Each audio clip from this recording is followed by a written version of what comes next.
সরকারের কাছে কোথায় গেলে আমরা আমাদের ন্যায্য অধিকার ফিরে পাবো? আমাদের দাবি আদায় না হওয়া পর্যন্ত আমরা এখানেই থাকবো, এটা বলে দিছি। আমরা বারবার বলছি।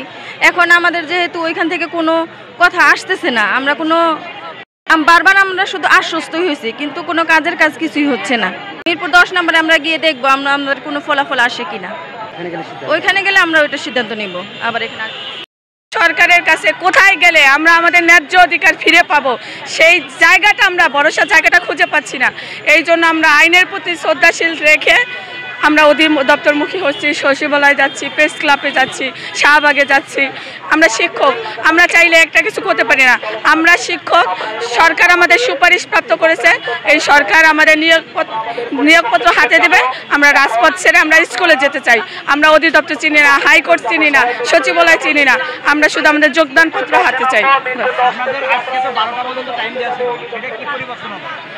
আসলে আমাদের অনেক লোকজন, মানে আমরা 7 দিন যাবত এখানে আছি, অনেক অসুস্থ, অনেকের সংসার আছে, তো সব অলরেডি আমাদের লোকজন একটু রেস্ট নিচ্ছে। আমরা আজকের দিনে একটু রিল্যাক্স হইয়া কালকে আমরা আমাদের কঠোরতর কর্মসূচি ঘোষণা করব। আমাদের লোকজন আসতেছে, সবাই আসার পরে সমন্বিতভাবে 6531 জন, সাথে তাদের পরিবার।